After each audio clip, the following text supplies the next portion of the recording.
Hello dear students, मैं N K Joshi sir history का जो सेकंड चैप्टर है आपके सामने मैं लेके आया हूँ, socialism in Europe and the Russian revolution.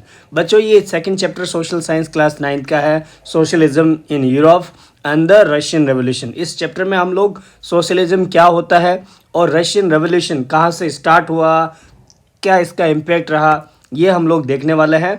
क्योंकि ऐसी घटनाएं पूरी तरह से सोसाइटी में एक बहुत बदलाव लेके आती है और साथ ही साथ ना केवल सामाजिक बदलाव होता है बल्कि पॉलिटिकल बैकग्राउंड में भी बहुत ज़्यादा ये सब चीज़ें असर करती है।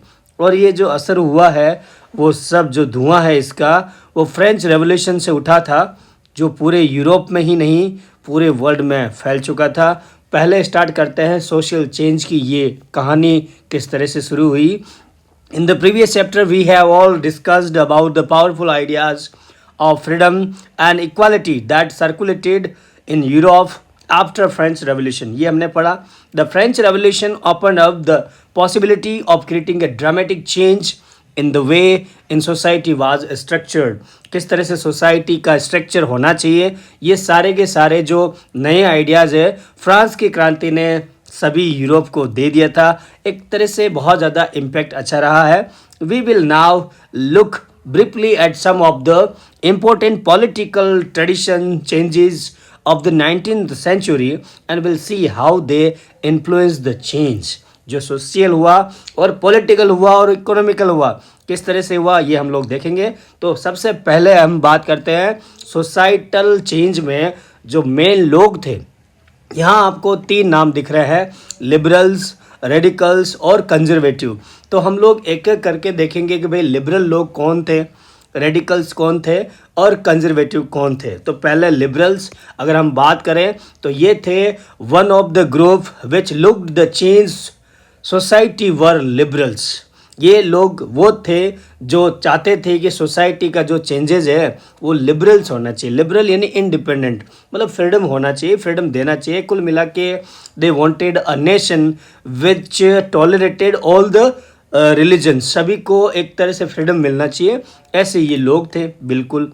Liberals also opposed the uncontrolled power of dynastic rulers.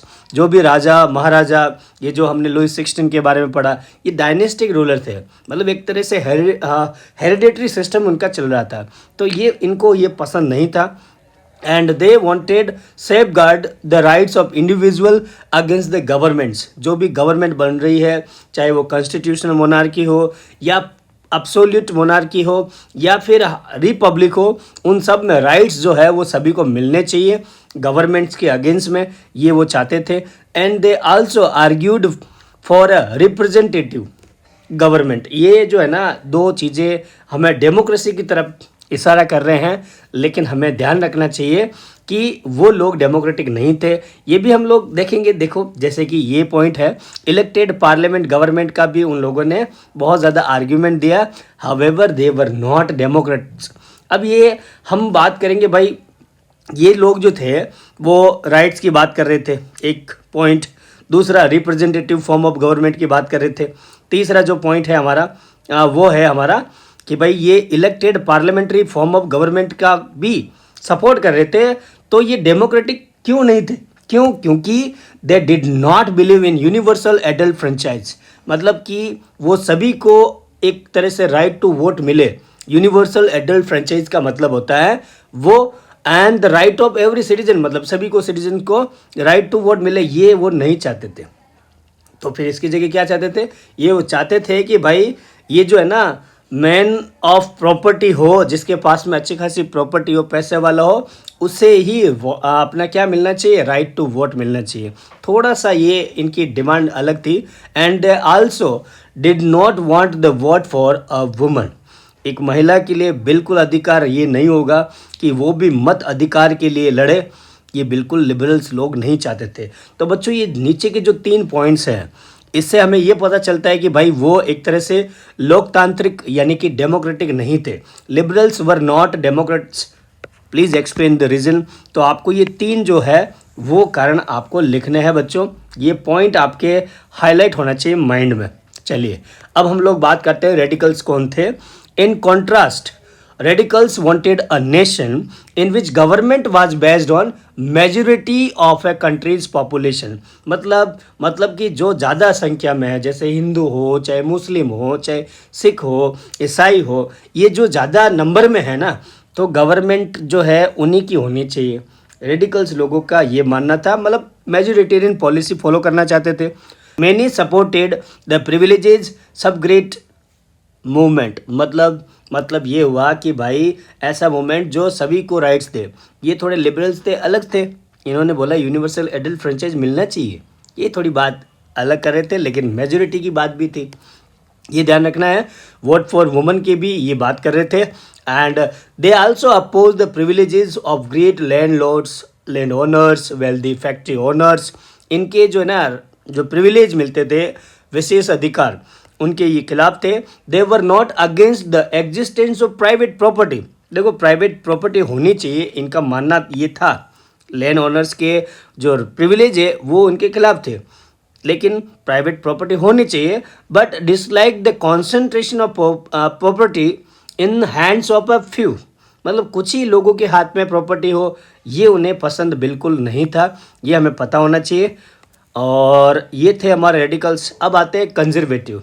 आपको ये सीनियर सिटीजन्स नज़र आ रहे हैं, यही है कंजर्वेटिव. क्यों? क्योंकि ये ऑर्थोडॉक्स होते हैं और ये लोग क्या करते हैं, they don't want any kind of changes. ये बात और ये शब्द मेरे ध्यान रखना बच्चों, काम आएगा पूरा. क्यों? क्योंकि ये पूरा जो तीन लोग हैं ना, ये तीन तरह के लोग, तीन लोग नहीं है, तीन तरह की आइडियोलॉजिकल लोग हैं ये, जो कुछ लिबरल्स थे, कुछ रेडिकल्स थे और कुछ कंजर्वेटिव. इन्हीं के बीच में जो बदलाव होता है वो रशियन रेवोल्यूशन लेके आता है. क्योंकि फ्रेंच रेवोल्यूशन से ये लोग बहुत ज़्यादा इंस्पायर हुए थे और मोटिवेशन इनको मिलता गया. 18th सेंचुरी की अगर बात करें कंजर्वेटिव लोगों के लिए, ये लोग had been generally oppose to idea of change. 18th century तक इन्हें कोई चेंजेस नहीं चाहिए था, बट जैसे ही 19th सेंचुरी आई, they accepted that some change was inevitable. मतलब कि थोड़े बहुत तो करने चाहिए, but believed that the past had to be respected and the change had to be brought about through a slow process. Change लेके आओ, लेकिन धीरे धीरे, एकदम परिवर्तन हमें नहीं चाहिए. और ऐसे सारे रेडिकल्स के, लिबरल्स के और कंजर्वेटिव्स के such differing ideas societal about the societal change clashed during the social and political turmoil that followed the French revolution के बाद में. ये सारे लोगों का जो भी आइडियोलॉजी थी वो सब फैल रही थी. फ्रेंच रेवोल्यूशन ने और ज़्यादा इस आग में घी का काम कर दिया था. और फिर आता है हमारा यहाँ पे इंडस्ट्रियल सोसाइटी और सोशल चेंज में क्या नाता और रिश्ता, कनेक्शन था, हम लोग देख लेते हैं. तो political trends were sign of a new time. New cities came up, new industrialized regions also developed. यहाँ पे नए नए आपके फैक्ट्री इंडस्ट्रीज डेवलप हुई. Railway also expanded. बहुत अच्छी तरह से इंडस्ट्रियल रेवोल्यूशन लेके आया ये रेलवे का जो एक्सपेंशन आपके 18th सेंचुरी के बाद में जैसा हुआ. Industrialisation also brought man, women, children to the factories. Work hours were often long and wages were poor. Highlighted बात बच्चों यहाँ पे आ जाती है कि यहाँ पे जो मेन जो चीज़ें हैं ना, इसी की वजह से रेवोल्यूशन होता है और सोशलिज्म आपके सामने आता है. क्या है ये, हम लोग देखने वाले हैं इस चैप्टर में. Don't worry about that. देखो यहाँ पे कुछ पॉइंट आपको देखने को मिलेगा. Unemployment was very common specially during the times of low demand for industrial goods. तब तो बहुत ज़्यादा दिक्कत हो जाती थी.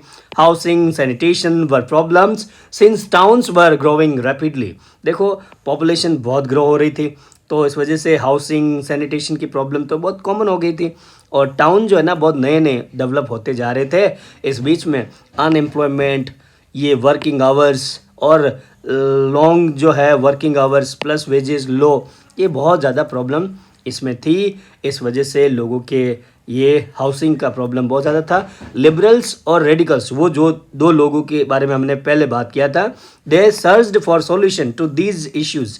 कौन से इश्यूज़? ये अनएम्प्लॉयमेंट का, हाउसिंग का, सैनिटेशन का. ये कॉमन था, बहुत ज़्यादा बढ़ रहा था. As a town were rapidly increasing. तो इस वजह से इन्होंने सॉल्यूशन की बात की थी, सर्च कर रहे थे. All industries were the property of individual. ज़्यादातर जो फैक्ट्री थी, इंडस्ट्री थी, वहाँ पे प्राइवेट लोगों के पास में, एकदम मुट्ठी भर लोगों के पास में थी. लिबरल्स एंड रेडिकल्स, ये जो दो लोग थे, themselves were often property owners and employers, ये लोग, इनमें से बहुत सारे इंडिविजुअल ऐसे थे जो इंडस्ट्रीज़ अपने पास रखते थे और अनएम्प्लॉयमेंट इसी की वजह से बहुत ज़्यादा फैल रहा था। क्यों? क्योंकि भाई देखो, ये लोग जो है ना, वो प्रॉपर्टी उनके पास में थी, इंडस्ट्री इनके पास में थी, लेकिन अनएम्प्लॉयमेंट हटाने के लिए बात नहीं कर रहे थे, कुछ और होने चाहिए था। क्या है वो, हम लोग अभी बात करने वाला है। Having made their wealth through trade और industrial ventures, they felt that such effort should be encouraged, that its benefit would be achieved if the workforce in the economy was healthy and citizens were educated. ये जो radicals और liberals थे, इनकी ये ideology थी। 1815 में क्या हुआ? 1815 में some nationalist, liberals and radicals wanted revolutions to put an end to the kind of governments set up in Europe. Europe में जिस तरह से गवर्नमेंट सेटअप थी 1815 में, तो ये लोग जो नेशनलिस्ट थे, जो नेशन डेवलपमेंट का काम कर रहे थे, लिबरल्स और रेडिकल्स, ये चाहते थे कि भाई रेवोल्यूशन को है ना एक तरह से बंद कर देना चाहिए। Coming of the socialism to Europe, socialism Europe में कैसे आया, हम लोग ये देख लेते हैं। मिड 19th सेंचुरी की बात है। Socialism was a well known body of ideas that attracted wide spread attention. मतलब कि सोशलिज्म एक ऐसी जानी मानी विचारधारा थी, कॉन्सेप्ट थी, जिसने पूरे वर्ल्ड में अटेंशन लिया था। Socialist were against the private property. अब सोशलिज्म क्या है, तो इस बात से आपको पता चलेगा, वो लोग जो प्राइवेट प्रॉपर्टी नहीं चाहते हैं, ऐसे आइडियाज़। भाई प्राइवेटाइजेशन नहीं होना चाहिए, सीधी सी बात है। अगर ये है तो वो आप सोशलिस्ट बातें कर रहे हो, ऐसी बातें होती हैं। तो फिर भाई it's so as the root of all the social ills of the time. क्यों? क्योंकि प्राइवेट प्रॉपर्टी होने की वजह से बहुत सारी जो सोशल एविल्स है, इल्स है, वो सब आ जाती है। कैसे? देखो, अनएम्प्लॉयमेंट जो हो रहा है ना, ये प्राइवेट प्रॉपर्टी की वजह से हो रहा है। इससे अच्छा क्या होता है, सबके पास में होती तो अनएम्प्लॉयमेंट की ज़रूरत भी नहीं पड़ती। और हमारे यहाँ पे क्लासेस बने हुए हैं, upper class, lower class, middle class. तो ये जब प्राइवेट प्रॉपर्टी अगर होगी नहीं तो ये क्लासेस भी नहीं होगी। इनका मानना था, मेरा नहीं। तो ये इनके ऐसे आइडियाज़ थे जो पूरे यूरोप में फैले। कैसे फैले, हम लोग बात करते हैं। Individual on the property that gave employment. सबसे पहली बात है कि जो प्रॉपर्टी होती थी, इंडस्ट्री होती थी, वो किसी 2-3 या मुट्ठी भर लोगों के पास में थी, जो लोगों को अपॉर्चुनिटीज़ दे रहे थे एम्प्लॉयमेंट के। ठीक है भाई, but socialist had different vision of the future. लेकिन फिर भी जो सोशलिस्ट लोग थे, जो सोशलिज्म चाहते थे, उनका थोड़ा नज़रिया अलग था। The propertied were concerned only with personal gain, not with the welfare of those वो मेड द प्रॉपर्टी प्रोडक्टिव। अब जैसे मेरी फैक्ट्री है, मेरी फैक्ट्री में काम करने वाले मैं हूँ, मैं उसका ओनर हूँ, लेकिन काम करते कौन है? मेरे वर्कर है। तो भाई मेरे वर्कर की वजह से यहाँ पे ये सब कुछ मेरा इंडस्ट्री चल रहा है ना। तो प्रॉपर्टी में प्रोडक्टिव कौन? हमारे वर्कर। क्यों? क्योंकि अगर वो नहीं रहेंगे तो मैं अकेले क्या करूँगा यार। इसका ये मैंने फैक्ट्री बना के रखी है, वो फैक्ट्री तो कुछ चलेगी नहीं ना, वर्कर के बगैर कहाँ चलेगी यार। सीधी सी बात है, आपके पास गाड़ी है, व्हील्स नहीं है, तो फिर मतलब ही नहीं है। तो वही बात है कि भाई जो प्रॉपर्टी है वो आपकी है, बट उनके जो व्हील्स है ना, जो कार, वो लोग हैं जो इसे चलाते हैं। अगर वो लोग जो ज़्यादातर प्रोडक्टिव है, उनके साथ में अगर वेलफेयर नहीं करेंगे तो ये तो इनजस्टिस होगा। सोशलिज्म यही चाहते थे कि ऐसा नहीं होना चाहिए। बिल्कुल ऐसा अगर होगा तो बहुत दिक्कत होगी। ऐसे आइडिया लाने वाले रॉबर्ट ओवन पहले व्यक्ति थे हमारे। 1771 में ये पैदा हुए और 1858 का इनका टेन्योर है पूरा। He was a leading English manufacturer and he sought to build a cooperative community that is also known as New Harmony in Indiana। इन्होंने एक ऐसा कोऑपरेटिव कम्युनिटी बनाने की पहल की कि भाई यहाँ हम लोग क्या करेंगे कि भाई जो भी प्रॉपर्टी है, फैक्ट्री है, वो किसी और को तो देनी पड़ेगी, तो इससे अच्छा एक कम्युनिटी को ही दे देते हैं। ठीक है, हम सब एक ही उस कम्युनिटी के मेंबर होंगे, इनका ये भी कहना था। Other socialists felt that cooperative could not be built on a wide scale through individual initiative। दूसरे लोग जो इनके फॉलोवर्स भी थे और काउंटर पार्ट में अपना रोल प्ले कर रहे थे, उन्होंने कहा कि भाई चलो हम कम्युनिटी लेवल पे कर तो देंगे, बट इंडिविजुअल इनिशिएटिव से ये मुमकिन बिल्कुल नहीं होगा। क्यों? क्योंकि दिक्कतें बाद में आएगी। So they also demanded that government should encourage cooperative. इससे अच्छा हम लोग ये जो है कोऑपरेटिव कम्युनिटी का काम किसको दे देते, अपने गवर्नमेंट को, सरकारों को दे देते हैं, और वो एनकरेज करेगी कि भाई सभी है ना, अब अलग अलग लोग अलग अलग फील्ड के लिए, अलग अलग काम के लिए क्या करें, कोऑपरेटिव इंडस्ट्रीज सेटअप कर दे। जैसे हमारा अमूल है दूध का, है ना, तो वैसे बहुत सारे एग्जांपल मिलेंगे आपको। बैंक भी होता है ना, स्कूल भी कोऑपरेटिव होता है। तो ये सब जो है ना कोऑपरेटिव से होगा, तो जो भी प्रॉफिट होगा ना वो इक्वली शेयर कर लेंगे जो भी लोग रहेंगे वहाँ पे, जो एज ए वर्कर एम्प्लॉय जो बने हुए हैं। इससे क्या होगा, क्लासेज नहीं रहेगी, क्लास लेस रहेगी हमारी सोसाइटी, इनका मानना था। फिर लुइस ब्लैंक जो आए थे, उन्होंने कहा he wanted the government to encourage cooperative and replace capitalist enterprises. ये जो है ना, इन्होंने कहा ना कि भाई ये काम किसको देना चाहिए एनकरेजमेंट का, तो वो हमारे लुइस ब्लैंक थे। उन्होंने कहा कि गवर्नमेंट को एनकरेज करना चाहिए और हमें सबसे पहला काम करना चाहिए, जो भी प्राइवेट लोग हैं, प्राइवेटाइजेशन को बहुत ज़्यादा फॉलो करने वाले, उन्हें हमें हटा देना चाहिए। कैपिटलिस्ट एंटरप्राइजेस को ख़त्म कर देना चाहिए, इसे रिप्लेस कर देना चाहिए।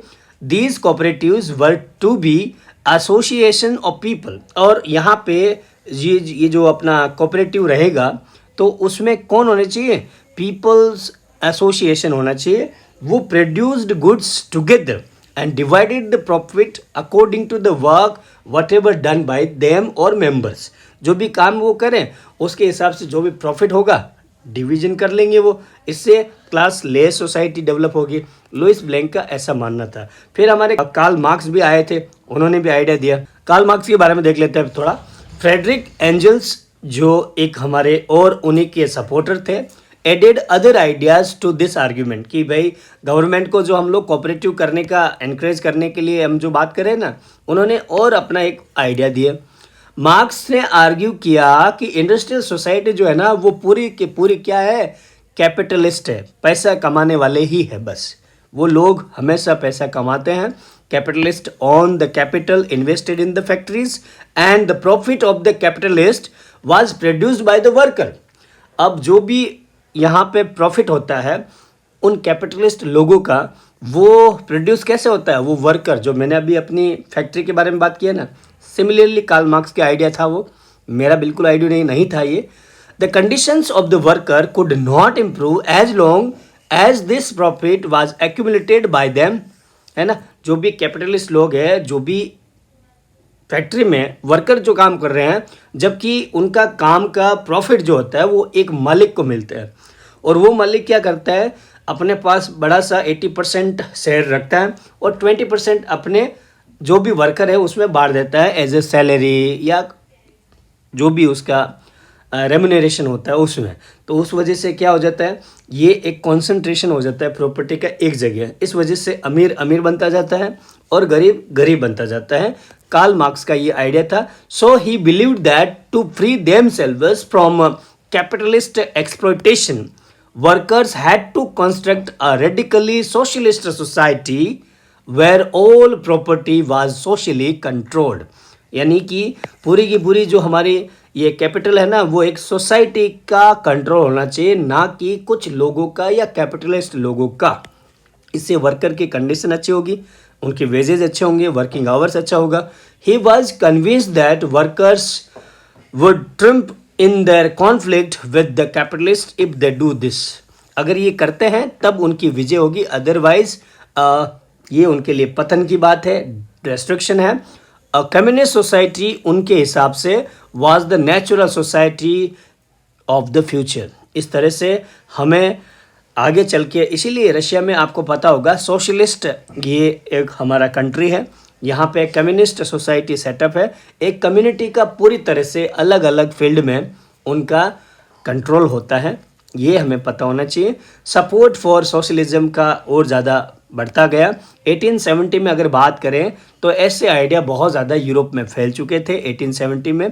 टू कोऑर्डिनेट देयर एफर्ट, और आगे इनको फैलाने के लिए जो कोऑर्डिनेशन का काम है, तो उसके लिए socialist formed an international body, एक अंतर्राष्ट्रीय बॉडी उन्होंने सेटअप कर दी जिसका नाम था द सेकेंड इंटरनेशनल, ताकि क्या हो, सपोर्ट हो किसका, सोशलिज्म का। बिल्कुल। Workers in England and Germany started forming associations to fight for better living and working condition.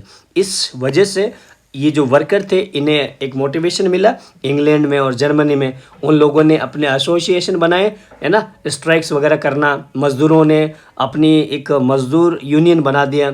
ये सारे इन लोगों ने बेटर अपने लिविंग के लिए और वर्किंग कंडीशन के लिए किया। जैसे कि जर्मनी में associations worked closely with social democratic party SPD जिसे बोलते हैं, and helped it win parliamentary seat.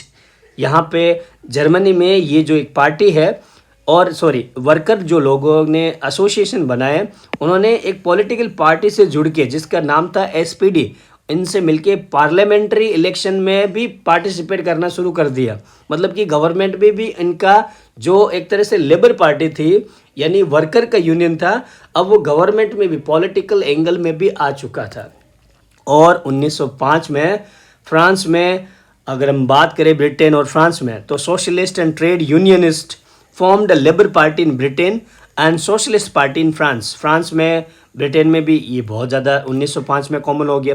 और 1914 में यूरोप में अगर बात करें तो socialist never succeeded in forming a government in Europe. 1914 तक यूरोप में अगर बात करें ना तो सोशलिस्ट लोगों की सरकार अभी तक नहीं बनी थी, लेकिन जब से सरकार बनेगी ना तो हालत और ज़्यादा हो जाएगी। ये एक पेंटिंग है, थोड़ा सा आप इसको रोक के देख सकते हो। और अब हम लोग बात करते हैं रशियन रेवोल्यूशन की, किस तरह से ये स्टार्ट हुआ। तो बात सीधी सी है, in one of the least industrialized of European states, this situation was reversed. Socialists took over the government in Russia through the October Revolution of 1917, the fall of monarchy in February 1917, and the events of October are normally called the Russian Revolution. यहाँ पे अभी हमने पढ़ा कि भाई 1914 तक पूरे Europe में सोशलिस्ट लोगों की सरकार नहीं बनी, लेकिन अगर हम लोग एशिया की बात करें तो एशिया में है हमारा रशिया। रशिया में 1917 का जो अक्टूबर रेवोल्यूशन हुआ, जिसमें मोनार्की का भी एक तरह से पतन हो गया, डिस्ट्रक्शन हो गया, डिक्लाइन हो गया। उसके बाद में यहाँ पे कुछ ऐसे इवेंट्स हुई कि सोशलिस्ट गवर्नमेंट बनना शुरू हो जाता है रशियन रेवोल्यूशन की वजह से। अब जो हमने यहाँ पढ़ा कि भाई मोनार्की ख़त्म हो गया था, तो कौन सा मोनार्की था थोड़ा देख लेते हैं। रशियन एम्पायर में, तो रशियन एम्पायर में हमारा एक ज़ार निकोलस नाम का राजा था जो 1914 में राज कर रहा था। उनके अंडर में ये कुछ कंट्रीज़ थी जो आज के है हमारे Finland, Latvia, Lithuania, Estonia and कुछ पार्ट्स आपके पोलैंड के और यूक्रेन और बेलारूस के भी थे, जो आप इस मैप में देख सकते हो आराम से। और उसके बाद में हम लोग बात करते हैं कि भाई इसमें इतने इतने कंट्री थे और the majority religion was Russian Orthodox, यानी कंजर्वेटिव लोग बहुत ज़्यादा थे इसमें। Christianity which had grown out of the Greek Orthodox church, ये पॉपुलेशन ज़्यादा थी। ऑर्थोडॉक्स क्रिश्चियनिटी, ये लोग ग्रीक से आए थे, ग्रीस जिसे हम लोग जान सकते हैं, वहाँ के ऑर्थोडॉक्स चर्च के लोग थे, इनकी पॉपुलेशन बहुत ज़्यादा थी। Empire was included Catholics, Protestant, Muslim और बुद्धिस्ट। ये लोग क्या है, ये है वहाँ की एथनिक कंपोजिशन। जैसे हमारे इंडिया में हिंदू, मुस्लिम, सिख, ईसाई वगैरह होते हैं ना, तो वहाँ पे रशिया में इस तरह के लोग थे। ये हमने थोड़ा सा बैकग्राउंड बता दिया, जूम करके आप देख सकते हो। ये कंट्री थी and this map also show the Russian empire and the European countries at war during the first world war. First world war का ये नज़ारा है आपके सामने। यहाँ की थोड़ी इकोनॉमी और सोसाइटी के बारे में थोड़ा बात कर लेते हैं। 20वीं सेंचुरी के बिगिनिंग में वास्ट मेजोरिटी थी जो हमारे रशिया की थी, वो लोग एग्रीकल्चरलिस्ट थे, यानी खेती बाड़ी करते थे। और 85% जो रशिया का पूरा पॉपुलेशन था, they earn their living from agriculture. 85% लोग किसान थे। Industry was found in pockets. अब देखो, प्राइमरी सेक्टर जो हमारा एग्रीकल्चर में आता है, सेकेंडरी सेक्टर में आता है इंडस्ट्री, ये बहुत लिमिटेड थी, पॉकेट्स में थी। मतलब ये हुआ बहुत ही कम थे, वेरी फ्यू। प्रोमिनेंट जो इंडस्ट्रियल जो एरिया थे ना, जो भी गिने चुने, वो थे हमारे सेंट पीटर्सबर्ग में और मॉस्को में। ये आपको ध्यान रखना है, मॉस्को आज भी हमारी कैपिटल है रशिया की, यहाँ पे थी। For example in France and Germany the proportion was between 40% and 50%। In the empire cultivators produced for market as well as their own needs, and Russia was a major exporter of grain. Russia जो है ना वो अनाज का export करने वाला एक देश है और था, मतलब ये हमें पता होना चाहिए। और फ्रांस में अगर देखें ना तो जो फार्मर थे वो 40% थे और जर्मनी में 50%, लेकिन रशिया में आप देखो तो 85%। 1890 में क्या हुआ, मैन्युफैक्चरी सेटअप बहुत ज़्यादा हुई, रशियाज रेलवे नेटवर्क भी बहुत ज़्यादा एक्सपेंशन उसका भी हुआ, फॉरेन इन्वेस्टमेंट एफडीआई भी बढ़ गया था और कोल प्रोडक्शन डबल हो गया था, आयरन एंड स्टील चौगुना हो गया था। ये आपको पता होना चाहिए। 1890 के डिकेड में ऐसा कुछ हुआ। और 1900 में अगर देखें तो फैक्ट्री वर्कर्स, क्राफ्ट्समैन्स ये लगभग इक्वल थे नंबर में, फैक्ट्री वर्कर और क्राफ्ट्समैन।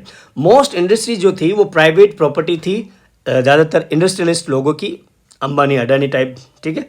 गवर्नमेंट सुपरवाइज करती थी large factories to ensure minimum wages and limited hours of work. अब देखो रशिया में ये थोड़ा एक ट्विस्टिंग पॉइंट है, बहुत इंपॉर्टेंट बात है ये, आपको ये ध्यान रखना है बच्चों। तो इसमें क्या है कि गवर्नमेंट भी थी, ठीक है। अब गवर्नमेंट क्या करती थी, सुपरविजन का काम करती थी कि भाई लोगों को है ना मिनिमम तो कम से कम है ना 8 घंटे का 10 घंटे का पगार मिलना चाहिए भाई। ऐसा नहीं कि मतलब वो लोग दिन भर काम कर रहे हैं पगार बिल्कुल नहीं मिल रहा है, तो ये गवर्नमेंट का सुपरविजन का काम था। फिर लिमिटेड आवर्स ऑफ वर्क होना चाहिए, ऐसा नहीं कि आप 24-24 घंटे उनको काम पे लगाए जा रहे हो, तो ऐसा भी नहीं, इसका सुपरविजन होता था, ये गवर्नमेंट करती थी, ध्यान रखना, ठीक है ना। लेकिन क्या ये सक्सेसफुल था? Factory inspectors could not prevent the rules being broken. जो भी ये जो वेल्दी वाले लोग थे ना, ये बिल्कुल ध्यान नहीं रखते थे लिमिटेड आवर्स ऑफ वर्क का, मिनिमम वेजेस का, रूल के धज्जे उड़ा देते थे। इस तरह की सिचुएशन तो रशियन रेवोल्यूशन लेके आएगी भाई। इन क्राफ्ट यूनिट अगर बात करें, स्मॉल वर्कशॉप में भी अगर बात करें ना, तो वर्किंग डे जो था वो समटाइम 15 घंटे था। 24 घंटे में 15-15 घंटे वो लोग काम करते थे, compared with 10 to 12 hours in factories. और जो फैक्ट्री वर्कर थे ना वो 10-12 घंटे डेली काम पे जाते थे। अकोमोडेशन वेरिड था, रूम टू डॉर्मिटोरीज अलग अलग उनके चौल के टाइप से लगा के आलीशान बंगले के हिसाब से उनके घर थे। और वर्कर्स जो थे वो डिवाइडेड थे in social group by their skill, by knowledge के हिसाब से उनका डिवीज़न था, है ना। नाई वाला नाई का काम करेगा, बाल कटिंग का, है ना, चाय वाला चाय का।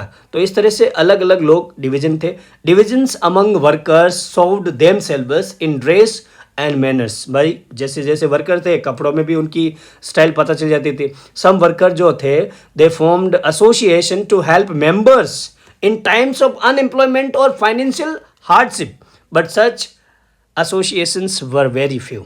देखो कुछ ऐसे भी ग्रुप बने तो जो अपने वर्कर की वेलफेयर करने के लिए कि भाई तुम्हें जॉब नहीं मिला है तो थोड़ा बहुत में हम तुम्हारी सपोर्ट कर देंगे, ऐसे ग्रुप भी बने हुए थे, लेकिन बहुत कम थे, लेकिन ज़रूर थे ये। Workers did unite to strike work. कभी कभी तो ये हड़ताल भी कर देते थे अपने दोस्त के लिए, अपने हक के लिए, अधिकारों के लिए। Strikes took place frequently in the textile industry. Textile industry में तो बार बार हड़तालें होती थी। कंट्री साइड में अगर बात करें तो जो हमारे किसान लोग थे they also cultivated most of the land, ये तो उनका यही काम था। और नोबिलिटी, अब देखो यहाँ पे स्टेट की भी बात हो रही है, first state, second state, third state, बिल्कुल यहाँ पे भी आपको यूरोप में थोड़ा सा नज़ारा देखने को मिलेगा। और जो नोबिलिटी जो हमने फ्रेंच रेवोल्यूशन में पढ़ा था, the crown and the Orthodox church वाले दे ऑन लार्ज प्रॉपर्टीज, ये तो थोड़े बिग बिजनेसमैन थे, ये हमें थोड़ा पता होना चाहिए, इनका लाइफ स्टाइल थोड़ा डिफरेंट था। एंड वर्कर्स, पीजेंट्स ये डिवाइडेड थे। And nobles got their power and position through the services given to tsar Nicholas second, हमने अभी तो पढ़ा, रूलर है वो, एम्परर। ये जो बाहुबली टाइप के लोग थे उनका जो बल है वो पूरी तरह से बढ़ी जाता था इस राजा की वजह से, ये भी आपको पता होना चाहिए। Peasants wanted the land of the nobles to be given to them, भाई अपनी ज़मीनें वापस लेना चाहते थे किसान लोग। They also refuse to pay rent and even murder landlords. Russia में ये बहुत ज़्यादा कॉमन हो गया, जो भी लैंडलॉर्ड्स थे उनकी ये हत्याएं कर देते थे किसान लोग। क्यों? क्योंकि यार इनकी ज़मीनें इन लोगों ने ले रखी थी ना, तो उस वजह से ये भी परेशान थे। 1902 में अगर 1902 की बात करें ना, तो ये लार्ज स्केल में हुआ था हमारे साउथ रशिया में, बहुत ज़्यादा कॉमन हो गया था। और 1905 में तो ऐसी घटनाएं पूरे रशिया में फैलना शुरू हो गई। क्या? कौन सी घटना है? ये murder of landlords. Socialism in Russia, अब हम लोग बात करते हैं। Political parties were illegal in Russia before 1914। 1914 से पहले जो भी राजनीतिक दल थे रशिया में वो पूरी तरह से बैन थे, बंद थे, प्रतिबंध थे, है ना, अलाउ नहीं था। फिर भी 1898 में Russian social democratic worker party बनी हुई थी, ये आपको पता होना चाहिए, बाय सोशलिस्ट वो रिस्पेक्टेड मार्क्स आइडिया। ये लोग वो लोगों ने बनाई जो कार्ल मार्क्स के आइडिया को पसंद करते थे, रिस्पेक्ट करते थे। अब कार्ल मार्क्स का आइडिया क्या था बच्चों, कि सभी वर्कर एक हो जाओ तुम लोग। क्यों? क्योंकि ये जो कैपिटलिस्ट लोग हैं ना, ये आप लोगों का खून चूस रहे हैं। आप क्या कर रहे हो, काम कर रहे हो, प्रॉफिट बना रहे हो, बट प्रॉफिट आपको नहीं मिल रहा है। ये सब किसको मिल रहा है? उस फैक्ट्री ओनर को। तो जो आपको मिलना चाहिए, क्योंकि वो प्रॉफिट आपकी वजह से आया है। तो ऐसे कार्ल मार्क्स के आइडिया से बहुत ज़्यादा प्रेरित होकर Russian social democratic worker party बनी हुई थी हमारे रशिया में 1898 में। और Russian socialist they also felt that Russian peasant custom of the dividing land periodically made them natural socialist. अब ज़्यादातर जो रशियन जो सोशलिस्ट लोग थे वो मानते थे कि भाई जो हमारे यहाँ के रशियन पीजेंट है ना, उनका जो ये तरीका ना डिवाइड करना लैंड का कम्युनिटी बेस्ड पे, तो उन्हें लग रहा था कि ये नेचुरली हमारे क्या है, सोशलिस्ट है। हम तो भाई हमारे ब्लड में भी सोशलिस्ट है। Socialist were active in the country side, गाँव में बहुत ज़्यादा एक्टिव थे ये लोग। They form the socialist revolutionary party. अब उन्होंने 1900 में एक पार्टी बना के रखी थी, सोशलिस्ट जो रशिया में थे इन लोगों ने। And socialist Democrats disagreed with the socialist revolutionaries about the peasants. अब ये जो पीजेंट की बात यहाँ जो हो रही थी कि भाई ये लोग नेचुरली हैं हमारे सोशलिस्ट, कुछ लोग नहीं मान रहे थे। कौन लोग? जो यहाँ वाले थे, ये बिल्कुल नहीं मान रहे थे। एक दूसरे का मतलब अलग था। यहाँ पे लेनिन जो है वो एक हमारा हीरो है इस कहानी का, यहाँ पे आपको दिखेगा। He felt that peasants were not one United group. जो किसान है यहाँ पे, ये एक तरह से यूनाइटेड नहीं है, इसमें यूनिटी की बहुत ज़्यादा कमी है। Party was divided over the strategy of organisation. इस तरह से ये जो पार्टी थी ऑर्गेनाइजेशन बेसिस पे हमारे एक तरह से डिवाइड हो रखा था इस पार्टी का। व्लादिमीर लेनिन जो आप पिक्चर देख रहे हो, वो led the Bolshevik group thought that in repressive society like Tsarist Russia, the party should be disciplined and should control the number and quality of its member. ये जो socialist revolutionary party है ना, इसमें discipline होना चाहिए, इसका ये मानना था। और इस पे जो क्वालिटी होनी चाहिए इनके मेंबर्स की, मतलब एक तरह से यूनिटी वगैरह होनी चाहिए, डिसिप्लिन ऐसा हो पार्टी, हमारे ये व्लादिमीर लेनिन का मानना था। आपको ये पता होना चाहिए कुल मिला के। जबकि मैन सेविक जो थे वो थोड़े अलग थे, उनके बारे में भी हम लोग बात करेंगे। टर्बुलेंट टाइम हो चुका था 1905 में। क्या है टर्बुलेंट का मतलब? हो जाता है कि एक तरह से अलार्मिंग सिचुएशन, या एक तरह से डरावनी या बहुत ही ज़्यादा अनएक्सपेक्टेड ये घटना और समय हम लोग देख लेते हैं। रशिया जो था वो एक तरह से ऑटोक्रेसी था 1905 के टाइम में, ठीक है। Tsar was not subject to parliament, इसी को बोलते हैं ऑटोक्रेसी। ऑटोक्रेसी का मतलब अगर आपको पूछा जाए ना तो बोल देना भाई कि पार्लियामेंट में उसका कोई लेना देना नहीं होता है, नॉट सब्जेक्ट टू पार्लियामेंट। अगर ऐसा है सब्जेक्ट टू पार्लियामेंट तो क्या है वो है डेमोक्रेसी, और not subject to parliament autocracy, ये हमें पता होना चाहिए। Liberals in Russia campaigned to end this state of affairs, कि भाई ये चीज़ें नहीं होनी चाहिए। लिबरल्स क्या चाहते थे कि भाई राजा को भी पार्लियामेंट के अंडर में आना चाहिए। Socialist Democrats and socialist revolutionary, ये दो लोग अलग अलग थे पार्टी वाले। They worked with peasants and workers during the revolution. 1904 में प्राइसेस ऑफ एसेंशियल गुड्स की बहुत ज़्यादा बढ़ गई थी। रियल वेजेस जो थे लोगों के जो काम पे जाते थे 20% कम हो गया था, कटौती हो गई थी। It reflects the quantities of goods which the wages will actually buy, इस तरह से उनका 20% कम हो गया। Membership of workers associations rose dramatically, यहाँ पे एसोसिएशन बढ़ना शुरू हो चुका था। कम से कम 1,10,000 वर्कर जो थे सेंट पीटर्सबर्ग में, जो हमने इंडस्ट्री बोला था रशिया में है, तो वहाँ पे स्ट्राइक पे चले गए, वो हड़ताल पे चले गए थे बहुत सारे, क्योंकि वर्किंग आवर्स ज़्यादा था, वेजेस 20% कम हो चुके हैं, तो भाई हड़ताल तो करेंगे ना ये लोग। और ऊपर से जो एसेंशियल चीज़ें की जो भाव है वो भी बढ़ गया था, तो उस वजह से इतने सारा लोग जो थे वो हड़ताल पे चले गए। They demanded reduction in the working day to 8 hours, जो 10-12 घंटे काम कर रहे हैं उनके कम करो, तो इस तरह से 8 घंटे कर दो, इस तरह से उनकी डिमांड थी। And they also demanded to increase in the wages.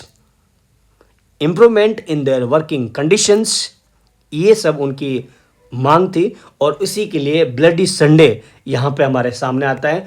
इस पे बहुत ज़्यादा आप फोकस करना ब्लडी संडे पे। 1905 में अगर आप देखते हो तो उस समय ड्राट था, प्लस में 1904 और 5 में जापान का और रशिया का वॉर चल रहा था, अगेंस्ट थे एक दूसरे के। ऐसी सिचुएशन थी 1904-5 में, ठीक है। एक तरफ आप देख रहे हो तो सूखा चल रहा है, ठीक है, ड्राट है ना, और फेमाइन जैसा होता है, ये एक तरह से ड्राई वेदर कंडीशन, ठीक है, इसको हम बोलते हैं एक तरह से ड्राट, ठीक है। तो इसमें आपकी दो सिचुएशन है, और प्लस में इकोनॉमी बहुत ज़्यादा ख़राब हो चुकी थी, लोग जो थे वो एक तरह से हेल्पलेस हो चुके थे, and it created anti jar climate. अब राजा जो थे उसी की प्रजा जो है उसी की थी, तो प्रजा जो है ना वो राजा के खिलाफ हो चुकी थी चारों तरफ। यहाँ पे हमारे एक लीडर है फादर गेपोन, ये आप देख सकते हो। He led workers, common people and some intellectual, इन लोगों का एक ग्रुप बनाया उसने और उसका लीडरशिप किया। एक पीसफुल रिवोल्ट उसने स्टार्ट कर दिया, and they reached winter palace of the tsar, tsar का जो विंटर पैलेस है वहाँ पहुँच गए हैं। Then they were attacked by the police and Cossacks. अब ये राजा के पुलिस थे और उसके मिलिट्री पर्सन्स थे, उन्होंने क्या कर दिया, इस भीड़ पे जो वर्कर थे, कॉमन पीपल थे, थोड़े बहुत पढ़े लिखे लोग भी थे, तो इनके ऊपर अटैक कर दिया। अब ये दोनों की बहुत भीड़ हो जाती है, संडे का दिन था, और लगभग 100 वर्कर जो है ना एकदम तुरंत मर जाते हैं, और 300 है ना गंभीर चोटिल या घायल हो चुके थे। बहुत सारे लोगों की ज़िंदगी तबाह हो चुकी थी। इसी को हम बोलते हैं ब्लडी संडे। तो फादर गेपोन, ये लाइन आपको पता होनी चाहिए, और ये जो इम्पोर्टेंट है यहाँ पे आपको थोड़ा सा इंटरेस्ट के साथ में पता होना चाहिए। अब आता है 1905 में, tsar allowed the creation of an elected consultative parliament और ड्यूमा। अब जो हमने पहले बोला ना autocracy, not subject to parliament, अब राजा थोड़ा सा झुक गया था, ब्लडी संडे इतना कुछ हो गया, एंटी जार जो है वो बहुत ज़्यादा क्लाइमेट हो चुका था।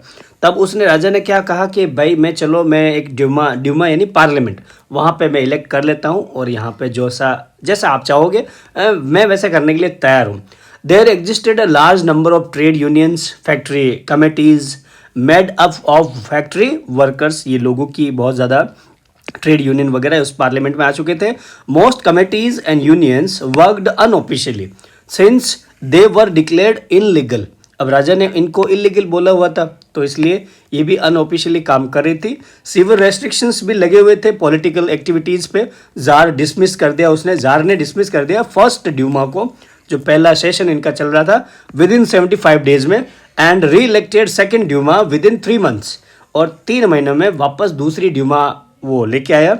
And he did not want any type of question about his authority or related to reduction of his power, कि भाई मेरा पावर जो है ना, आप लोगों ने लुईस 16 के साथ जैसा किया ना, मेरे साथ ऐसा नहीं कर पाओगे तुम लोग, ऐसा अगर किया ना देख लूंगा मैं सबको। तो उसने सेकंड ड्यूमा में साफ साफ बात कर दिया, लेकिन लोग नहीं भाई ऐसा तो हम लोग नहीं चाहेंगे राजा जी, ये तो कम करना पड़ेगा।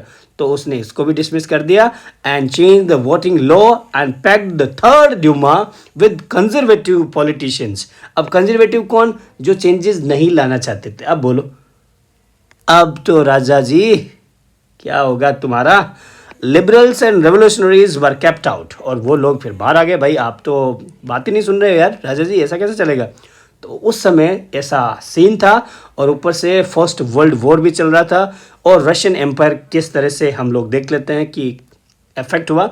1914 में हमारा अलाइड पावर्स, और जिसमें ब्रिटेन थे और फ्रांस और रशिया, ये कंट्रीज़ थी अलाइड पावर्स में, वर्सेस आपके सेंट्रल पावर में, जिसमें जर्मनी और ऑस्ट्रिया हंगरी, ये आपको ध्यान रखना है, और आपके ओटोमन टर्की, ठीक है। ये हो गया आपका एक तरह से मैं बोल सकता हूँ गोवा, है ना, गोवा मतलब GAO, आपको थोड़ा सा इस तरह से लिख देना है, ताकि क्या है कि आपको पता होगा कि भाई सेंट्रल पावर गोवा, ठीक है ना। Z for Germany, O for Ottoman Turkey, और A फॉर ऑस्ट्रिया हंगरी, ये आपको पता होना चाहिए। आप अपनी अपनी ट्रिक लगा सकते हो, ताकि आपको पता होगा कि भाई ये तो हो गई अपना सेंट्रल पावर, ठीक है, और ये हो गया आपके अलाइड पावर, इनके बीच में जो है वो आपका वॉर हुआ। इसी को वर्ल्ड वॉर बोलते हैं। जो पहला था 1914 में स्टार्ट हुआ।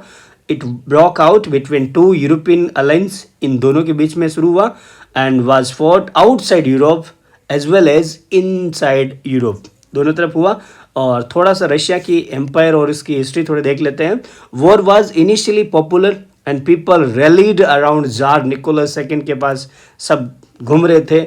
और वॉर कंटिन्यूड था, though the czar refuse to consult the main parties in the Duma. Czarina Alexandria German origin, यहाँ पे अगर बात करें बच्चों तो ये जो है ना इसकी वाइफ ये थी जर्मनी से रिलेटेड, एंड पुअर जो एडवाइजर था इसका नाम था रेस्पुटिन। ये इसकी वजह से ऑटोक्रेसी जो है हमारे निकोलस की वो अनपॉपुलर हो चुकी थी। सिचुएशन बहुत ज़्यादा आपकी ख़राब हो चुकी थी।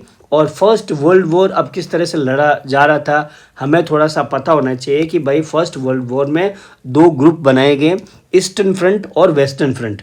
Eastern front deferred from the western front, दोनों अलग अलग तरह से थे। कैसे थे अलग अलग, तो आप देखो कि वेस्ट में जो in the west armies use to fight from trenches, जो ट्रेंचेज बने हुए आपको दिख रहे हैं, इन ट्रेंचेज के थ्रू वॉर कर रही थी। Stretched along eastern France, eastern France के साइड में लगे थे, फ्रांस के ईस्ट साइड में ये वेस्ट वाली आर्मी काम कर रही थी। जबकि इन द ईस्ट में, अगर उस यूरोप के ईस्ट में आर्मीज moved a good deal and fought battles living large casualties, casualties का मतलब डेथ है ना, बहुत सारी मौतों को हवाला करते हुए आगे बढ़ रही थी। ईस्ट में अच्छा खासा वो लोग धाराशाही कर रहे थे, डिस्क्या हूँ है ना, अच्छा खासा।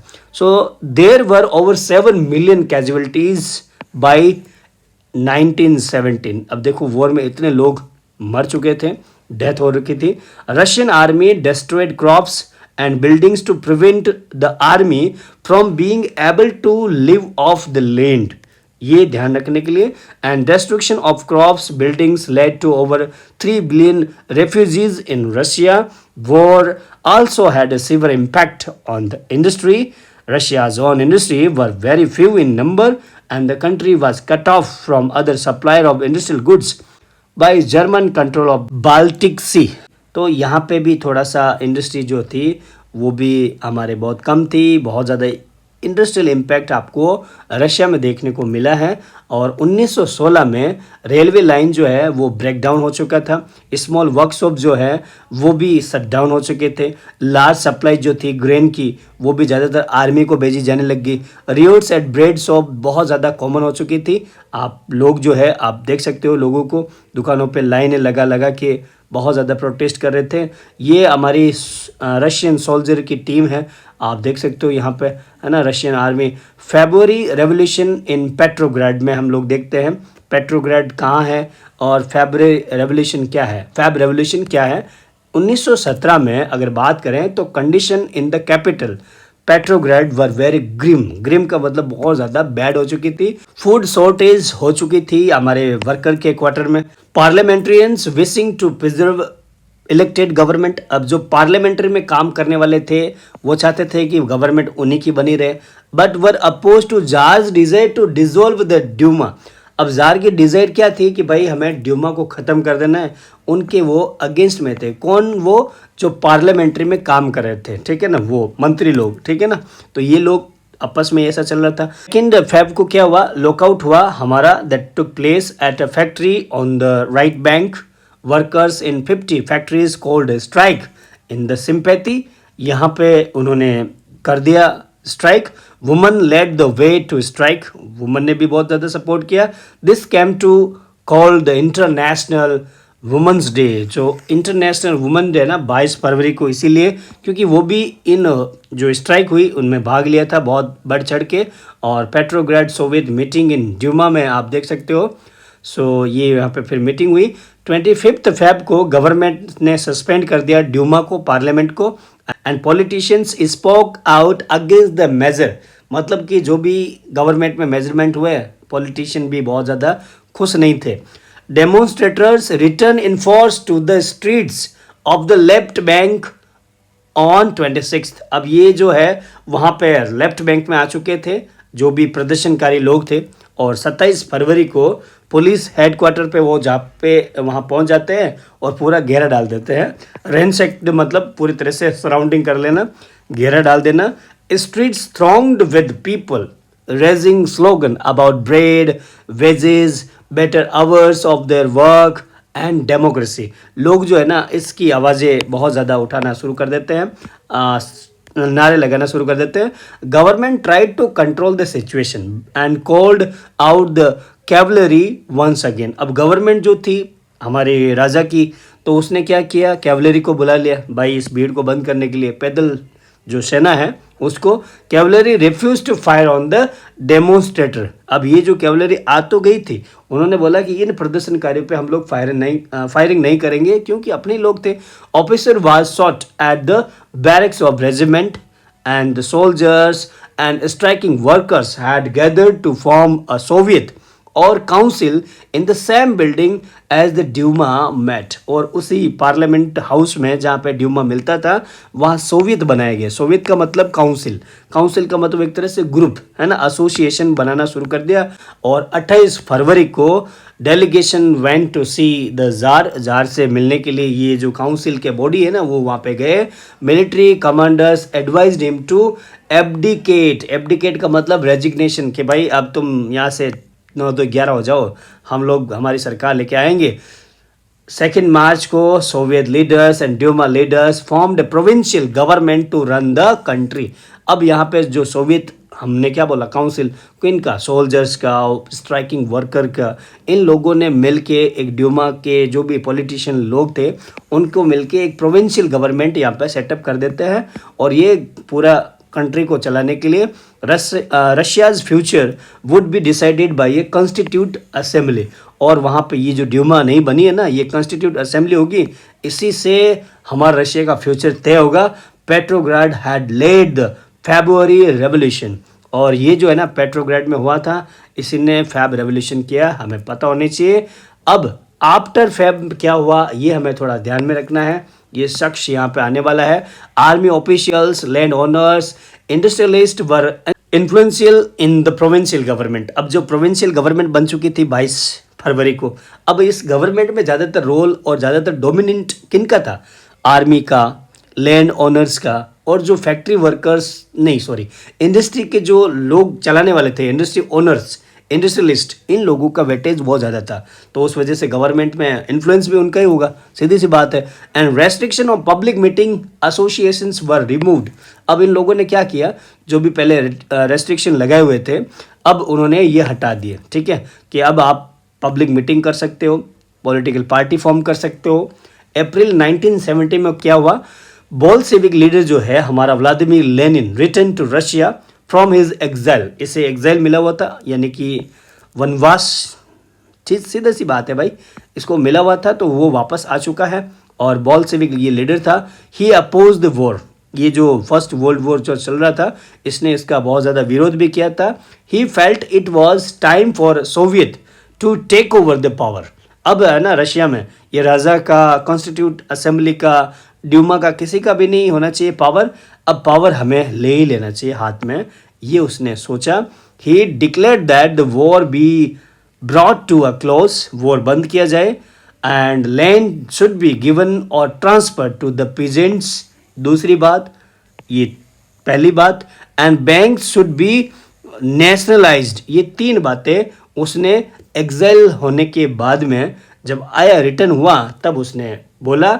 इसी को हम बोलते हैं अप्रैल थेसिस। ये अप्रैल में हुआ था और हमारे व्लादिमीर लेनिन ने की थी 3 बातें। तो अप्रैल थेसिस क्या है, तो आपको ये 3 जो बातें नज़र आ रही है ना बच्चों, एक तो ये कि वॉर बंद हो जाए, ठीक है, और जो लैंड है वो किन को मिल जाए, पीजेंट्स को मिल जाए। बैंकों का राष्ट्रीयकरण किया जाए, बैंक जो है ना गवर्नमेंट की होनी चाहिए भाई, प्राइवेट बैंक नहीं। तो ये 3 जो बातें हैं अप्रैल थेसिस कहलाती है हमारे। ये मेन पॉइंट है, ये मैंने लिखा नहीं तो थोड़ा सा ध्यान रखना। He also argued that Bolshevik party rename itself Communist Party to indicate its new radical aims. जो भी उसके रीजनल जो हमारे, या फिर हम रैशनल हम बात करें तो उसका जो ऑब्जेक्टिव होना चाहिए ना, कि भाई हमें क्या बनना चाहिए, सोशलिस्ट, सोशलिज्म लाना चाहिए। ऐसी बात करने के लिए हमें हमारी पार्टी का रीनेम करना चाहिए। क्या रखना चाहिए? Communist party. उसने इसका नाम कर दिया। Most others in the Bolshevik party were initially surprised by the April thesis। लेकिन जो दूसरे लोग थे वो बहुत ज़्यादा इस बात से, जो 3 बातें थी, सरप्राइज हो चुके थे। They also thought that the time was not yet ripe for a socialist revolution and the provincial government needed to be supported। हालांकि कुछ लोगों ने बोला कि भाई अभी वो टाइम नहीं आया, अभी वक्त वो नहीं आया है कि हमें पूरी तरह से सोशलिस्ट बन जाना चाहिए या फिर सोशलिस्ट रेवोल्यूशन शुरू कर देना चाहिए। हमें अभी गवर्नमेंट जो है, जो प्रोविंशियल गवर्नमेंट है, उसका थोड़ा सपोर्ट भी लेना चाहिए, उसकी थोड़ी ज़रूरत है, ऐसा उन लोगों ने सोचा। और फिर गर्मियों में वर्कर्स मूवमेंट जो है वो बहुत ज़्यादा स्टार्ट हो चुके थे लेनिन के लीडरशिप में। Industrial areas, factory committees were also formed and trade unions also developed in number, ये भी बहुत ज़्यादा हो चुके थे। soldiers committees were also formed in the army। जून में अगर हम बात करें तो लगभग ये जून 1917 के आसपास का है, लगभग 500 सोवियत जो है उन लोगों ने अपना रिप्रेजेंटेटिव्स भेजा किसके पास में? All Russian congress of Soviet के पास में। Provincial government so it's power reduce, तो उसकी वजह से यहाँ उसकी पावर कम हो जाती है और बोल्शेविक जो हमारी पार्टी है और लेनिन का जो यहाँ पे क्रेज है वो बहुत ज़्यादा ग्लो हो जाता है और ग्रो भी हो जाता है। और it also resisted attempts by workers to run factories and began arresting leaders। Peasants, other socialist revolutionary leaders praised for a redistribution of the land। ये तो बस ज़मीन के बंटवारे के लिए, ज़मीन उन्हें वापस मिल जाए उनके लिए बात कर रहे थे। Peasants seized land between July and September 1917 में बहुत सारी ज़मीनें उन्हें वापस मिल गई। A Bolshevik image of Lenin addressing workers in April 1917 में अप्रैल थेसिस यहीं से शुरू हो चुका था बच्चों। और ये जो है वो आपका, और ये जो सीन है आपको जो दिख रहा है वो July day pro Bolshevik demonstration on 17 July 1917 being fired upon by the army, ये आपको दिखने शुरू हो गया यहाँ पे। और अब है अक्टूबर रेवोल्यूशन, जो रशियन रेवोल्यूशन कहलाता है। कॉन्फ्लिक्ट बिटवीन प्रोविंशियल गवर्नमेंट, जो पहले की गवर्नमेंट थी वो है ना, आर्मी जो लीडर्स थे और हमारे स्ट्राइकिंग जो वर्कर थे वो उनकी गवर्नमेंट, एंड द बोल्शेविक, अब ये लेनिन की है ना, इन दोनों के बीच में टेंशन जो है वो बहुत ज़्यादा बढ़ चुकी थी। Lenin feared the provincial government would set up a dictatorship. Lenin को लगा जो वर्कर की या मिलिट्री की जो गवर्नमेंट है वो क्या कर देगी? डिक्टेटरशिप बन जाएगी। जैसे हमने नाजिज्म में हम लोग 3rd चैप्टर में पढ़ेंगे, हिटलर बन गया था, तो वैसा बनने वाला है। He also began discussion for an uprising against the government. Provincial government के खिलाफ हमें क्या करना चाहिए? एक तरह से अपराइजिंग, विद्रोह कर देना चाहिए। इसीलिए 16 अक्टूबर 1917 को Lenin persuaded the Petrograd Soviet and Bolshevik party to agree to a socialist seizure of power. अब ये क्या करता है? लेनिन इस गवर्नमेंट के पास जाता है और अपने जो दल है उसका बोल्शेविक, उस पार्टी को भी वो परसुएड कर देता है और पेट्रोग्राड सोवियत को भी वो मना लेता है कि भाई हमें क्या करना चाहिए? इस गवर्नमेंट को हटा देना चाहिए, है ना। प्रोविंशियल गवर्नमेंट को हटा के हमको क्या करना चाहिए? सोशलिस्ट सीजर ऑफ पावर, मतलब कि इस पूरी कंट्री पे यानी रशिया पे सोशलिस्ट सीजिंग कर देंगे। सीज का मतलब होता है कंट्रोल, तो सोशलिस्ट कंट्रोल कर देते हैं पूरी पावर का, हमारा ही राज होगा। ये जो अभी आपने देखा वो थे हमारे मिलिट्री रेवोल्यूशनरी कमेटी के head, appointed by soviet under Leon Trotsky. Leon Trotsky था टू ऑर्गेनाइज द सीजर। इस सीजर को करने के लिए इसे नियुक्त किया गया कि भाई अब ये काम तुमको करना है, बराबर, हमें प्रोविंशियल गवर्नमेंट को हटा के सोशलिस्ट सीजर ऑफ पावर कर देना है, यानी बोल्शेविक गवर्नमेंट बनानी चाहिए। प्राइम मिनिस्टर यहाँ पे केरेंस्की था। He left the city to summon troops, और वहाँ पे ट्रुप्स को समन देने के लिए वो चला जाता है। Military man loyal to government seize the building of 2 Bolshevik newspaper and pro-government troops were sent to take over charge on telephone and telegraph office, जो भी है वहाँ पे उनके ऑफिसर भी कंट्रोल कर ले वो, and they protect the winter palace को वहाँ पे सुरक्षित करने के लिए इन्हें भेज दिया गया था मिलिट्री को। Military revolutionary committee ordered supporters to seize government office and arrest ministers. अब ये जो है ना, ट्रेटोस्की ने क्या बोला कि भाई आप क्या करो, गवर्नमेंट के ऑफिस पे सीज कर दो, रेड डाल दो और आप इसके कंट्रोल में कर लो अपने।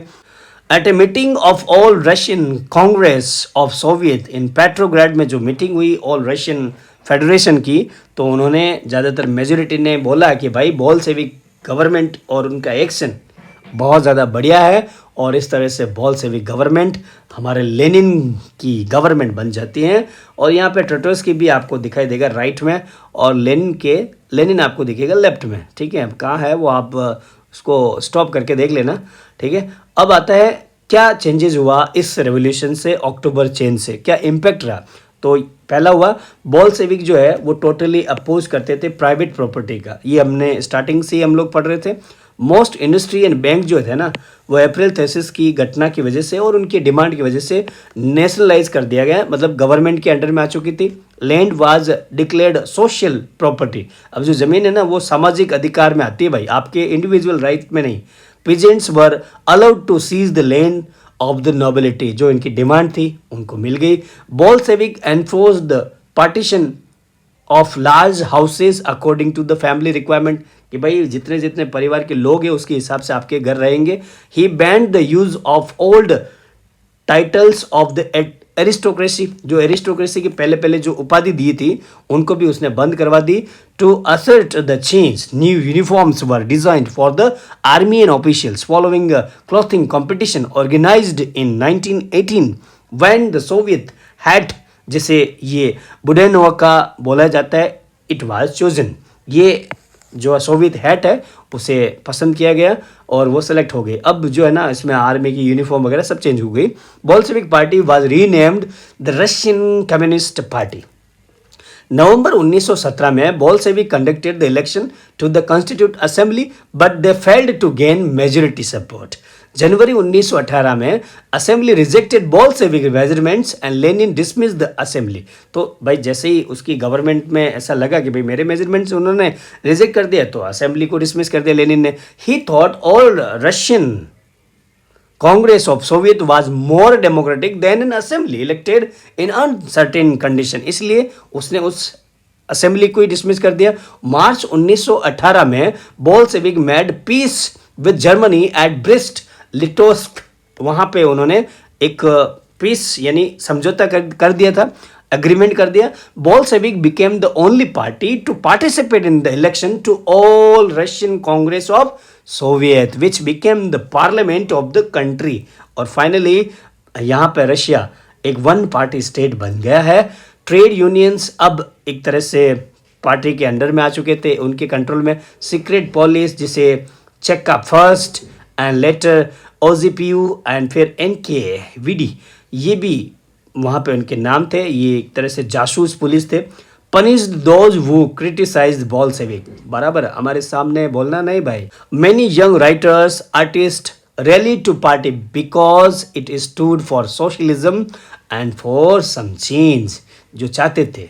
अब यहाँ पे सिविल वॉर हो चुका है। बोल्शेविक ने ऑर्डर किया भाई लैंड रीडिस्ट्रीब्यूशन का। Russian army started to break up soldiers mostly peasants wish to go home for the redistribution of the land and deserted. अब यहाँ पे भाई ये पॉलिसी आ गई थी भाई। बोल्शेविक ने क्या बोला कि हम अब जो लैंड है ना आपकी वापस देने के लिए ऐसा फरमान निकाल रहे हैं। तो बहुत सारे लोग जो है ना वो अपने गांवों की तरफ रवाना हो गए थे। Non Bolshevik socialist liberals and supporters of autocracy condemned the Bolshevik uprising. Condemned का मतलब होता है एक तरह से विरोध करना, है ना। उन लोगों ने इसे ही पसंद नहीं किया। 1918 और 19 में द ग्रीन्स, अब यहाँ पे अलग अलग ग्रुपिंग होना शुरू हो गया। ग्रीन वाले वो थे सोशलिस्ट रेवोल्यूशनरी एंड वाइट वाले वो थे जो जार के लोग थे। They controlled most of the Russian empire. They were backed by France, America, British, Japanese troops, all those force who were worried at the growth of socialism in Russia। अब देखो यहाँ पे इनका पावर वापस आ जाता है। किनका? जो बोल्शेविक के अगेंस्ट में थे। कौन? ग्रीन और वाइट। अब वाइट वाले कौन थे? जो राजा के लोग, बिल्कुल यार बोल्शेविक से खफा थे वो लोग, है ना भाई, अच्छे खासे राज कर रहे थे ना। तो और ग्रीन वो लोग जो सोशलिस्ट रेवोल्यूशनरी थे और कंजर्वेटिव भी थे, तो वो लोग जो थे वो चाहते थे कि भाई सोशलिज्म नहीं होना चाहिए। इस तरह से प्राइवेटाइजेशन अगर बंद कर दोगे तो मतलब बहुत दिक्कत हो जाएगी, है ना। काम कौन करेगा यार, ऐसा वर्कर कहाँ से लेके आओगे, सब राजा बन जाएंगे, सब मतलब एक मालिक बन गया तो यार। तो वैसे ये लोग थे, इन लोगों ने फ्रांस की, अमेरिका की, ब्रिटिश की, जापान की, जो पहले से ये भी डरे हुए थे कि भाई हमारे यहाँ पे सोशलिज्म ना आ जाए, तो इन लोगों ने वहाँ पे सपोर्ट करना शुरू कर दिया। बैकिंग इनका पैकअप अच्छा खासा हो गया था। Supporters of private property among white, इन लोगों के बीच में took harsh step with peasants who had seize the land. अब जो लैंड डिस्ट्रीब्यूशन हुआ ना, वहाँ ये लोग चले जाते हैं और इन किसानों का बहुत बेहाल कर दिया इन लोगों ने। Action led to the loss of popular support for the non Bolshevik. जनवरी 1920 में बोल्शेविक ने कंट्रोल किया most of the former Russian empire को and they succeeded to cooperation with the non-Russian nationalist and Muslim jihadist. Cooperation did not work where Russian colonists themselves turned Bolshevik. In Khiva in Central Asia, जो आपके हैं Bolshevik colonists brutally massacred local nationalists in the name of defending socialism. अब यहाँ पे white, green और Bolshevik जो थे red, है ना, ये रेड थे, तो इनके खिलाफ में बहुत ज़्यादा क्या हो रहा है, मसगर होना शुरू हो जाता है आपस में, अपने अपने इंटरेस्ट के लिए जो बहुत ज़्यादा लड़ाई हो जाती है। और इस वजह से ये पूरी तरह से रशियन रेवोल्यूशन का एक इमेज ले लेता है। अब सोशलिस्ट सोसाइटी बनने जा रही है बच्चों, बोल्शेविक बहुत ज़्यादा सक्सेस हो जाता है। Bolshevik kept industries and bank nationalised, they permitted peasants to cultivate the land that had been socialised. ये सिविल वॉर के टाइम में भी हुआ।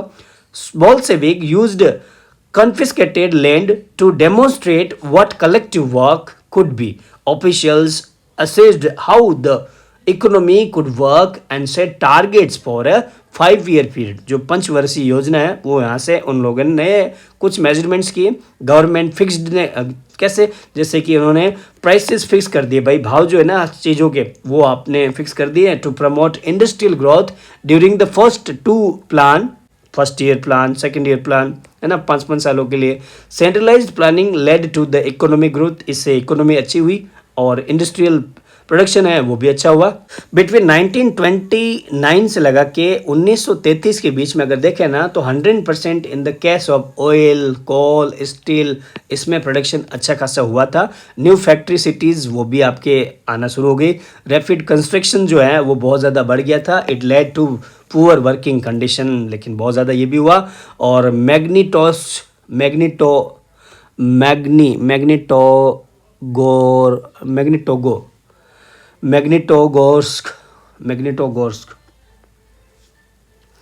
मैग्नेटोगोर्स्क जो है वो यहाँ पे इंडस्ट्रियल एक क्या है सिटी है।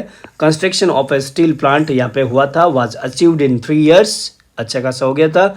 वर्कर्स लिव्ड हार्ड लाइव्स, अभी भी उनकी हालत बहुत ख़राब थी। In living quarters in the winter time at 44 degree below, मतलब इतने में लोगों का रहना मतलब एक तरह से मुश्किल सा हो गया था। People had to climb down from the 4th floor and dash across the street in order to go to the toilet. इस तरह की कंडीशन उनकी बहुत ज़्यादा क्रिटिकल थी। स्कूलिंग सिस्टम जो है वो डेवलप हुआ। Arrangements were made for factory workers and peasants to enter universities. Creches were set up in factories for the children of women worker. Cheap public health care जो है वो भी दिया गया लोगों को। Model living quarters were set up for workers. ये हम लोग सोशलिस्ट इमेज बनाने के लिए रशिया में स्टार्टिंग के दौर है। अब आता है हमारा स्टालिन, जोसेफ स्टालिन, और स्टालिनिज्म इसका एक आइडियोलॉजी है और इसने जो शुरू किया वो था कलेक्टिवाइजेशन। कलेक्टिवाइजेशन का मतलब क्या होता है, तो हम लोग बात कर रहे हैं planned economy was linked to the disaster of the collectivisation of the agriculture. मतलब बहुत सारे एग्रीकल्चर का कलेक्टिवाइजेशन करना, एक तरह से संग्रह करना, गैदरिंग करना। Towns in Soviet Russia were facing an acute problem of grain supply. The government fixed prices at which grain must be sold but the peasants refuse to sell them. अरे जो किसान थे उनके साथ में और गवर्नमेंट के जो बायर्स थे उनके बीच में थोड़ा प्राइसिंग इश्यू था, वो सेट नहीं हो पा रहा था। उस तरह से स्टालिन ने फिर क्या किया, he headed the party after the death of Vladimir Lenin के बाद में उसने सक्सेशन का काम शुरू कर दिया। He introduced firm emergency measurements and believed that rich peasants and traders in the countryside were holding stocks in the hope of higher prices. उनसे ऐसा लगा कि जो बड़े हमारे किसान लोग हैं या ट्रेडर है, ये होल्डिंग कर रहे हैं, मतलब एक तरह से होर्डिंग कर रहे हैं स्टॉक का। क्यों? क्योंकि अच्छे खासा प्राइस मिल जाएगा आपको बाद में। सप्लाई अगर आप रोक दोगे तो भाव तो बढ़ जाएगा। इस हिसाब से speculation had to be stopped and supply जो है वो कॉन्फिस्केट कर दी गई। 1928 में party members tour the grain producing areas में वहाँ पे गए। They supervised enforced grain collection and raided kulaks. ये कुलाकस जो है वहाँ पे ये जो है ना, ये थे कौन, पीजेंट्स एंड ट्रेडर जो वेल्दी थे, वहाँ पे रेड डाली उन्होंने। The name for well to do peasants, यहाँ पे भले के लिए उन्होंने ये नाम दिया था, तो कि भाई सभी का भला हो जाए, आप लोग क्यों कलेक्शन कर रहे हो। The decision was taken to collectivize farms, इसी को बोलते हैं collectivization. Land had to be given over to the peasants, ये भी बोला गया। Small size peasant farm could not be modernized, ऐसा बिल्कुल नहीं हो सकता है। 1929 में party forced all the peasants to cultivate in collective farm, मतलब कि जो फार्म है ना वो एक तरह से कलेक्टिव चार्ज पे होगा, आपका इंडिविजुअल नहीं होगा, है ना, कम्युनिटी लेवल पे होगा। The bulk of the land and implements were transfer to the ownership of collective farms and कुल्क बॉज प्रॉफिट वाज शेयर्ड। जो भी उनको प्रॉफिट मिलता था वो शेयरिंग लो ये कर लेते थे। ये पोस्टर उसी का है, आप देख सकते हो। और उसके बाद में enraged peasants resisted the authorities and destroyed their livestock. अब कुछ लोग गुस्से भी थे। 1929 में और 1931 के बाद में number of cattle fell by 1/3। Those who resisted collectivizations were severely punished, उन्हें बहुत ज़्यादा ये आपके दिए गया पनिशमेंट मिला। Many were deported and exiled, बहुत ज़्यादा ये स्टालिन ने ऐसे मेजरमेंट्स किए। Peasants argued that they were not rich and they were not against the socialism. Stalin's government allowed some independent cultivation but treated such cultivators sympathetically. Sympathy उसने रखा ही नहीं था. In spite of collectivization, production did not increase immediately. In fact, the bad harvest of 1930 to 1933 led to one of the most devastating famines in Soviet history when over 4 million जो लोग हैं वो मर चुके थे. Stalin and his sympathizers charged these critics with conspiracy against socialism. उसने और ज़्यादा हार्श स्टेटमेंट लिए, स्टेप उठाए. 2 मिलियन जो लोग थे जेल में डाल दिए गए या लेबर कैंप में भर्ती कर दिया. Most were innocent of crimes but no one spoke for them. A large number were forced to make false confessions under torture and were executed. Several among them were talented professionals. उसमें बहुत सारे ये भी थे. अब यहाँ पे situation है फैक्ट्री डाइनिंग हॉल की, आप देख सकते हो. ये ग्लोबल इन्फ्लुएंस है हमारे रेवोल्यूशन का पूरी तरह से. ये आपके भाई इस रेवोल्यूशन का ग्लोबली क्या इन्फ्लुएंस हुआ तो वो हमें थोड़ा देख लेना है. एग्जिस्टिंग सोशलिस्ट पार्टी जो थी यूरोप में did not Holi approve of the way the Bolshevik took up the power and kept it. However, the possibility of a workers' state fired people's imagination across the world. In many countries, communist parties were formed like the Communist Party of Great Britain. The Bolshevik encouraged colonial peoples to follow their experiment. Many non-Russian from outside of the USSR participated in Conference of the Peoples of the East 1920 and the Bolshevik founded Comintern, an international union of pro-Bolshevik socialist parties. Some received education in USSR's Communist University of the Workers of the East. By the time of the outbreak of the Second World War, the USSR had given socialism a global face and world statures. By the 1950, it was acknowledged within the country that the style of the government in USSR wasn't in keeping with the ideas or ideals of the Russian Revolution. In the world socialist movement too, it was recognized that all that was not well in the Soviet Union, a backward country had become a great power. Its industries, agriculture had developed, and the poor were being fed. But it had denied the essential freedom to its citizens and carried out its developmental project through repressive policies. By the end of the 20th century, the international reputation of USSR as a socialist country had declined, through it was recognized that socialist ideals still enjoyed respect among the people. But in each country, the ideas of socialism were rethought in a variety of different ways. तो बच्चों यहाँ तक हम लोग आते आते हमारा ये चैप्टर ख़त्म हो जाता है यहीं पे. सो बाय, टेक केयर. मिलते हैं हमारे नए वीडियो में नए चैप्टर के साथ में. तब तक keep learning, always happy learning की तरह पढ़ते रहो, बढ़ते रहो.